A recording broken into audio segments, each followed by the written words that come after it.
¿Cómo les va en Perfiles de hoy? Con el licenciado Néstor Perticarari, es el licenciado en Economía, es el director del Departamento de Economía de la Facultad de Ciencias Económicas de nuestra Universidad Nacional del Litoral, investigador del CONICET y bueno, la semana también del profesor, es profesor, docente, bueno, e investigador. Así que enseguida con el licenciado Néstor Perticarari con nosotros.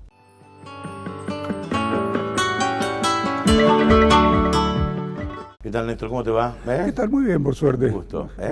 Egresado de la Universidad de Córdoba, ¿no? De la Universidad Nacional de Córdoba, sí. Pero cordobés. Cordobés, sí, de origen, un pueblito llamado Las Perdices. Las Perdices. O sea, a estudiar a la Universidad de Córdoba y después sí, los avatares del destino me trajeron acá a la ciudad de Santa Fe hace mucho tiempo, ya el año 1980, hace que me vine a vivir acá a la ciudad de Santa Fe. Sí. ¿Y por qué tu inclinación hacia las ciencias económicas, la economía? Mira, en principio... A pesar de que ocupa el 80% del espacio hoy en la tapa de todos los diarios del país, ¿no? Sí, sí, lo cual no es bueno, yo te digo, pero después lo podemos hablar en detalle. Sí, no, el tema es el siguiente, es decir, yo fui a estudiar a la Universidad de Córdoba, un poco influido también por mi hermano, que estaba estudiando la carrera de contador allí, y allí descubrí eso que se llamaba la economía, era una carrera que tenía 2 años en común con la carrera de contador y después se abría, y ahí, bueno, pasa que encontrás un buen docente que te motive a indagar un poco más, y bueno, eso fue un poco la realidad, lo que me llevó a un poco a estudiar la economía. Ahora, ¿pero te gustaban los números? Pues, bueno, no es una ciencia matemática, la economía es una ciencia eminentemente social. No, es una ciencia social, evidentemente, sí. Pero bueno, la carrera sí tiene una carga importante, diríamos, de métodos cuantitativos, es decir, tanto en matemática como en estadística, econometría, o sea, tiene una carga importante en eso. Pasa que después, bueno, las especialidades los llevan a uno hacia un campo, hacia otro, y con el tiempo uno se va especializando en algunos temas. A mí me tiró siempre los temas más globales, lo que es macroeconomía. Sí. ¿Y la llegada a Santa Fe cómo fue? Mira, eso fue un jefe de trabajo práctico que había tenido, que lo conocía, frecuentábamos allá en Córdoba, y él era acá de Paraná, se volvió de Paraná y empezó a trabajar con el doctor Casano en la formación de un grupo de economía dentro del INTEC en su momento, y bueno, fue el que me buscó y me trajo acá a Santa Fe. Es decir, ese fue mi ingreso ahí al CONICET, digamos, en esa época, y después sí, en el año mismo Oscar Gerardo Barbosa fue quien me pidió que fuera a dar clase con él a la Universidad de Entre Ríos. Yo recomencé mi actividad docente, que la había empezado en Córdoba, y la recomencé en la UNER en el año 1984. ¿Siempre en el ámbito público o no? ¿O tuviste algún tipo de actividad privada?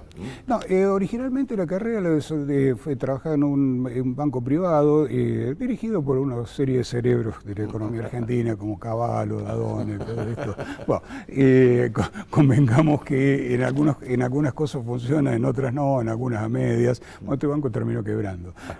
O sea que no terminamos, digamos, que sí. muy bien que digamos, a pesar de que estaba bancado por industriales importantes de Córdoba como Astori, Pagani, es decir, la gente de industrias importantes, sí, de Córdoba, eran los accionistas del banco, pero no terminaron bien las cosas en ese banco. Pero antes que quebraran yo ya había venido para acá, ya estaba en otra tarea. Y que estemos permanentemente en los diarios de todos los días, ¿es una buena o mala noticia? No, yo siempre tengo a mis alumnos, le digo, chicos, yo le enseño macroeconomía a mis alumnos. Sí. Ahora, si eso está en la tapa de los diarios, quiere decir que algún problema tenemos. Es decir, cuando se empieza a discutir o problema inflacionario de recesión o de crisis externa o todos los temas que son típicos de lo que se estudian en la macroeconomía, si eso está en la tapa de los diarios, quiere decir que evidentemente algún problema estamos teniendo. ¿Y cuál sería el gran problema argentino en tu criterio? Después de años de historia, después de haber estado en escalones muy altos a nivel internacional, llegar a donde llegamos hoy. ¿Cuál es el principal problema que ves? Es decir, acá hay ciertos problemas, por ejemplo, que son estructurales que ahora están emergiendo con mucha fuerza. Es decir, la idea esta de gastar por encima de lo que se produce, a la larga tiene un límite. Es decir, no es que un país no pueda eventualmente tener déficit externo, déficit público, porque de hecho muchos lo tienen. Ahora, a menos que seamos Estados Unidos, que tengamos una moneda que el resto la reciba como diferencia, como medio de cambio, convengamos una cosa, va a ser complicado sostenerlo en el tiempo. ¿Por qué? Porque el endeudamiento no se sostiene, hay épocas que se consigue, épocas que no, épocas que se corta y después nos pasan cosas como que nos pasaron en el 89, cosas que nos pasaron en el 2001, que en realidad venía pasando, ya el 2001 fue el estallido, o que lo pasó de nuevo ahora. Es decir, digamos, son cosas que está claro que Argentina es una economía que resolvió normalmente sus problemas vía inflacionaria. Y eso en general atenta contra lo que nosotros llamamos tasa de ahorro de la economía. La tasa de ahorro de la economía argentina es muy baja y así como está, o sea, el orden del 14% del producto, y así no puede financiar los déficits fiscales que estamos teniendo. Es decir, una economía que tenga una tasa de ahorro mucho más alta podría financiar ese tipo de déficit, pero nuestra economía no. Y el problema es que la tasa de ahorro que hace que la gente intente huir hacia adelante y adelantar consumo. Digamos que eso es un poco lo que termina generando ese tipo de... No sé si se vincula con lo que venimos hablando, pero en la posguerra muchos países recibieron una gran inyección de dinero del Estado y pudieron salir adelante y pudieron acomodarse y llegaron a ser potencia también, ¿o no? Sí. Pasa que acá en general lo que uno observa, digamos, por ejemplo, en sectores relevantes como la industria, el avance de la productividad fue muy lento. De hecho, acá en Argentina, creo que vemos, digamos, un sector agrícola que sí es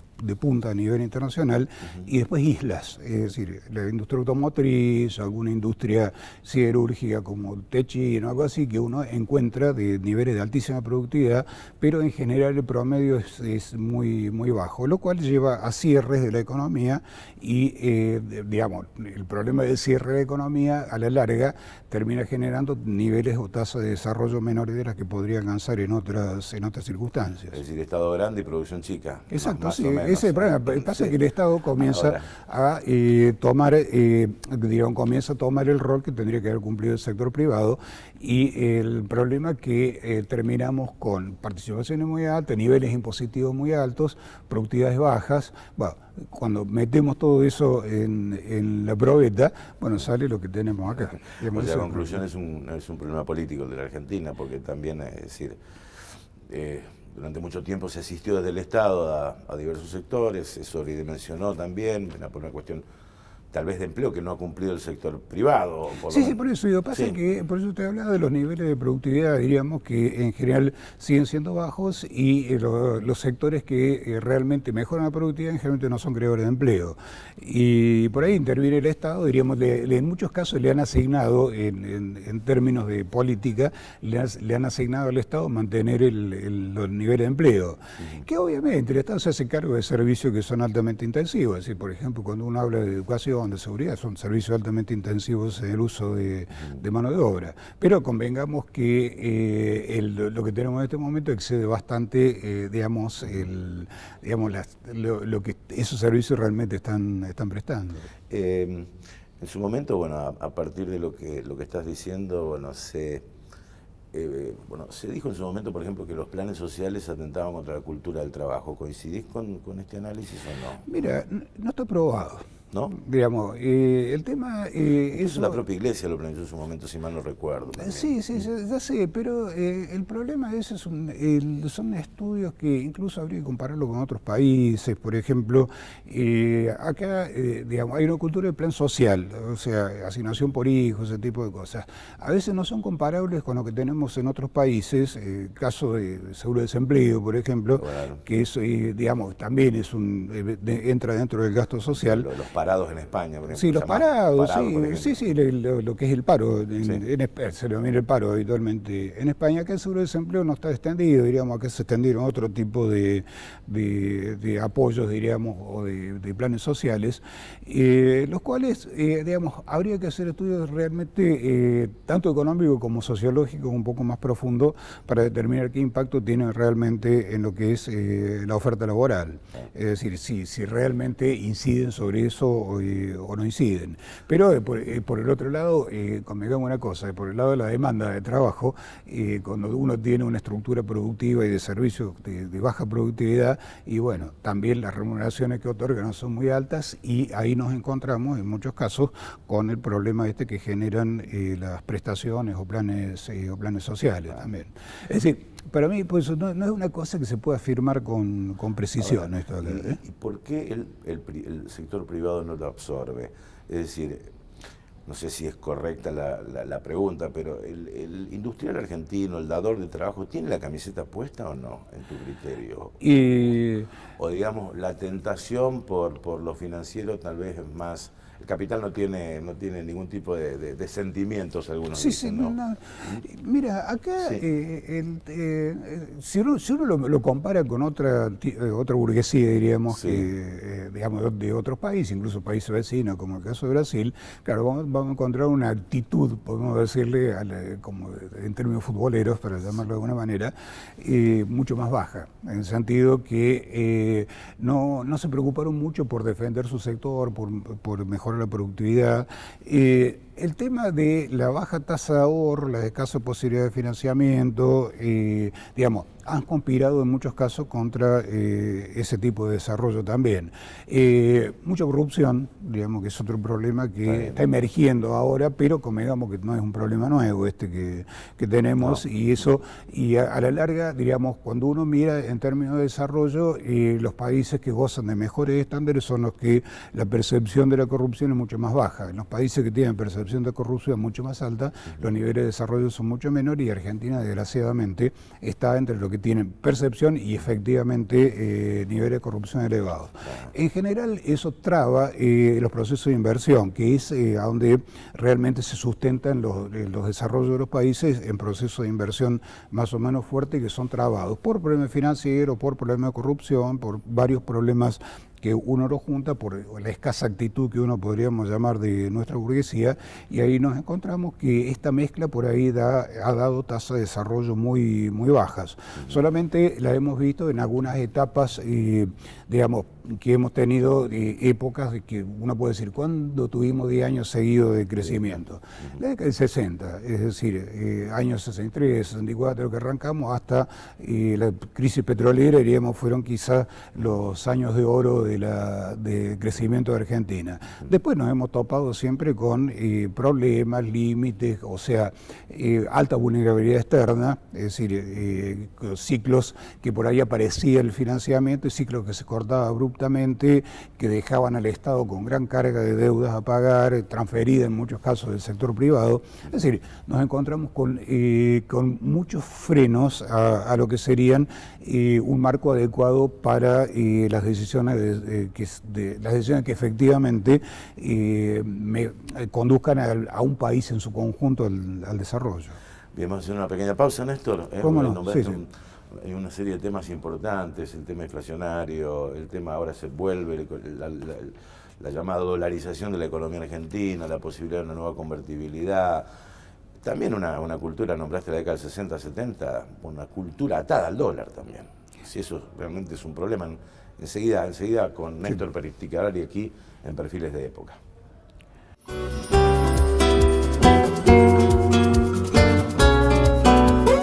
Seguimos con el licenciado Néstor Perticarari en esta charla hablando sobre, bueno, el tema que analiza todo el mundo, se analiza en la calle, las preocupaciones, el futuro del trabajo, el futuro del salario, en realidad, nuestra economía argentina. Bueno, una pregunta me parece elemental, no se puede parecer elemental, pero ¿por qué aumentan los precios en Argentina? Mira, sí, bueno. Es elemental, ¿no? Sí. Es decir, acá en realidad cuando uno mira aumento de precios, digamos, adhiero a las hipótesis que no es una causal única. Es decir, muchas veces la causal es única, uno pone la cantidad de dinero, digamos, ¿con qué nos encontramos? Hay tres elementos, diríamos, que juegan en todo esto acá. Uno tiene que ver básicamente con el tema de lo que son precios administrados, que se dice habitualmente, que van desde el salario en el cual el Estado puede tener alguna intervención en lo que es la determinación de sus aumentos y los precios regulados, es decir, servicios públicos, combustible, etcétera, que son precios en sí regulados. Uno es ese. El otro es el gran tema, el dólar. Es el dólar o la divisa en general, que también aporta lo suyo en esto acá. Pero después, aparte, hay una cola que no es ni precio regulado ni dólar y que tiene mucho que ver con demanda y con oferta. Acá, por ejemplo, en la década del 80, cuando se implementa el Plan Austral, se creyó que administrando el tema salarios y administrando el tema dólar se había resuelto el tema de la inflación. Bueno, una caldera a presiones. Parecería que no, porque terminó una hiperinflación. De esa época, por ejemplo, economistas como Gerchunov plantearon que en realidad había una cola detrás de todo esto que no estaba explicado por ninguno de estos factores y que terminaba incidiendo después sobre salario, después esto terminó incidiendo sobre el dólar y generaba de nuevo otra espiral ascendente de precios. Es decir que acá nos encontramos con factores que periódicamente van a incidir. Una crisis externa, obviamente, al generar bruscas devaluaciones, 2001, Dixit o las continuas después, o las que tenemos en estos días, está claro que eso hace pegar un salto inflacionario. Después, obviamente, diríamos, una fuerza de trabajo organizada hace que, en general, defienda el poder adquisitivo, por lo menos lo que es el sector organizado del mercado de trabajo, hace que lo defienda, en general tiende a aproximarse a lo que pasa ahí. Y después, bueno, por épocas, los problemas de emisión monetaria, de crecimiento de la demanda, o problemas de oferta que tenemos, o sequía, en algunos casos que termina incidiendo sobre una parte de los precios que no son ni administrados por el dólar, ni administrados por los precios regulados, ni por la administración que se puede ejercer sobre el mercado de trabajo. Pero convengamos una cosa, que mientras el país siga sujeto a crisis externas, pensar en estabilidad de precios acá en Argentina va a ser muy, muy complicado. Es decir, nos vamos a encontrar siempre con ese tipo de problemas. Volvió a ponerse sobre la mesa la idea de dolarizar la economía argentina, como lo hizo Ecuador, El Salvador, Panamá. ¿Es factible? No, es decir, volver a la convertibilidad como se planteó en la década por ahí una disparate puede escuchar de cualquier tipo. Sí. No, esto en realidad no es factible. La economía argentina no es una economía, diríamos, ni tan flexible como para que uno pueda decir, está bien, uno decir, está bien, me ato a otra moneda. ¿A cuál moneda? Al dólar no es la mejor moneda para atarse. ¿Por qué? Porque en general, cuando uno tiene economías complementarias, no sirve atarse a la otra moneda. Tiene que ser economías que hagan más o menos lo mismo, porque pues si a uno le va bien y al otro le va mal, bueno, convengamos que no conviene atarse a esa moneda. Ese es el caso del dólar, sin ir más lejos. Y después sí, acá hay varios problemas cuando uno plantea esto acá. Digamos, uno piensa, con esto encarrilo más o menos rápido el tema de las expectativas sobre precios. Pero convengamos que mientras mantengamos los desequilibrios fiscales, los desequilibrios externos, acá no estamos comprando un problema a plazo. Es decir, solamente que lo que duró 10 años en explotar antes, ahora va a explotar mucho antes. Es decir, ¿por qué? Y porque todo el mundo sabe dónde termina la historia. O sea, acá el tema de buscar ese tipo de soluciones, ¿cómo sería? Y sería ofrecerle algo a alguien que no lo necesita. Es decir, si uno logra digamos, dos o tres cosas: equilibrar fiscalmente, o sea, equilibrar en términos externos, es decir, eliminar los fuertes desequilibrios de la economía y encarrilar las expectativas. Pero el problema es que una vez que se logre esos equilibrios, se encarrilan las expectativas y ya no vamos a necesitar dolarizar ni convertibilidad ni nada de nada, porque eso puede ser una política monetaria monetaria coherente. De en por todo sí esto, no tenemos una economía dolarizada, digamos, el precio de las propiedades, el precio del consumo, el precio Sí, de pasa esto, que pero acá de hecho no la tenemos dolarizada. no, tenemos un patrón bimonetario que Sí, llamamos sí, nosotros, es sí. decir, pesos que circulan para las transacciones, de hecho las transacciones se hacen en pesos, pero cuando uno piensa en términos de ahorro y en términos de equivalentes al ahorro como propiedad de este tipo, piensa Propiedad de inmediatamente en dólares, sí. vehículos, Es decir, eso no hay ninguna clase de duda. El problema es que, digamos, economía de ese tipo, sujeta a alta vulnerabilidad externa y crisis periódicas, convengamos que no hay manuales que la hayan tratado, es decir, no hay una salida clara de cómo resolver este problema, a menos que logremos equilibrar esos desequilibrios fundamentales que tenemos. Y eso, digamos, hay consenso en el ámbito académico, porque uno desde los últimos, hace 15, 20 días, desde las megas devaluaciones, ha escuchado a miles de economistas, licenciados en economía, periodistas especializados en el tema. ¿Hay algún manual, como decir, en el ámbito académico tiene algún tipo, o este es el diagnóstico No, es lo que te decía, realmente sí. no hay, para tratar situaciones como esta no hay manuales escritos que me diga así lo vamos a resolver. Incluso todavía se mencionó el tema de acuerdo de precios y salario de nuevo. Sí. Es la frutilla del postre, convengamos que mientras no resolvamos los desequilibrios... El regulador de granos también, sí, con la Junta Nacional. Está bien, no, pero hay un problema, sí, yo siempre pongo, los temas fiscales y los temas externos, si no resolvemos eso, cualquier otra que querramos hacer nos van a generar crisis periódicas y va a ser como los anuncios del presupuesto, ese tipo de cosas que se están haciendo. Ahora, ¿y socialmente sí. cómo resolves el tema? Porque decís, bueno, está bien, yo tengo que llegar a déficit cero, tengo que acumular plata, tengo que subir los impuestos. Bueno, a ver, si subo los impuestos, esto recae sobre la gente está en la calle. Sí, ahí decir, convengamos que es un caminito muy angosto y la posibilidad de derrapar siempre son altas. Acá lo que se intentó hacer fue, digamos, bueno, nos tomamos, no sé, 5 años o 6 años para reducir esto en términos de producto. Me parece que la visión para países como Argentina fue excesivamente optimista. La idea que en 5 o 6 años no iba a pasar nada externo, nada que incidiera, que no iba a tener sequía, que el resto del mundo no iba a financiar alegremente los déficits. Es decir, esa creencia estaba.